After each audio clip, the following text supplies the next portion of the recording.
கடப்பாக்கத்தில் அமைந்துள்ள அருள்மிகு ஓம் துர்க்கையம்மன் ஆடி முதல் செவ்வாய்க்கிழமையில் ஆலய 29ஆம் ஆண்டு வேண்டுதல் நிவர்த்தி விழா மற்றும் கூழ் வார்த்தல் நிகழ்வு நடைபெற்றது. செங்கல்பட்டு மாவட்டம் கடப்பாக்கம் பகுதியில் அருள்மிகு ஓம் ஸ்ரீ துர்க்கையம்மன் கோவில் அமைந்துள்ளது. இக்கோவிலின் நிர்வாகியாக பாலசுப்பிரமணிய சுவாமிகள் மற்றும் அம்மனின் பணிக்குழு பணியாளர்கள் செயல்பட்டு வருகின்றனர்.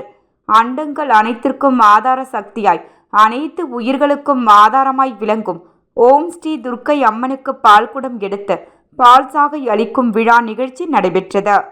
கடப்பாக்கம் ஸ்ரீ விசாலாட்சி உடனுரை காசி விஸ்வநாதர் ஸ்ரீ லட்சுமி நரசிம்மர் ஆலயத்தில் இருந்த கரக அலங்காரம் மற்றும் பால்குடம் எடுத்து அபிஷேகம் செய்யப்பட்டு அருள்மிகு திரௌபதி அம்மன் கிராம பொதுமக்கள் சார்பாக ஆலயத்திலிருந்து அம்மனை அழைத்து துர்க்கை அம்மன் எதிரில் பள்ளம் எடுத்து கூழ்படையில் இட்டு பக்தர்களுக்கு பிரசாதமாக வழங்கும் நிகழ்வு நடைபெற்றது. பிரசாதமானது கோவிலில் கடந்த 29 ஆண்டுகள் நடைபெறுவதாகவும் கூறுகின்றனர்.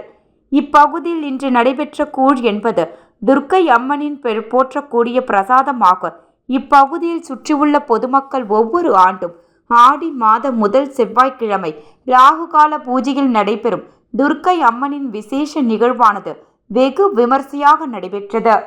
துர்க்கை அம்மனின் தரைப்பள்ளம் இட்டு கூழ் பிரசாதம் சாப்பிட்டால் கணவன் மனைவி இடையே குழந்தையின்மை பிரச்சனை தீர்வதாகவும் அதே போன்று பக்தர்களின் வேண்டுதலுக்கு பலன் தருவதாக இவ்விழா ஒவ்வொரு ஆண்டும் ஆடி மாத முதல் செவ்வாய்க்கிழமை யமகண்ட நேரத்தில் கூழ்வார்த்தல் பிரசாதம் பெற்ற பக்தர்கள் அவர்கள் வேண்டுதல் நிறைவு பெறுவதாகவும் நம்பிக்கையுடன் ஒவ்வொரு ஆண்டும் இங்கு வந்த கூழ் பிரசாதம் மற்றும் துர்க்கை அம்மனுக்கு புஷ்பம் மற்றும் பால்குடம் அலகு குத்துதல் போன்ற நேர்த்திக்கடன் செய்து வருகின்றனர்.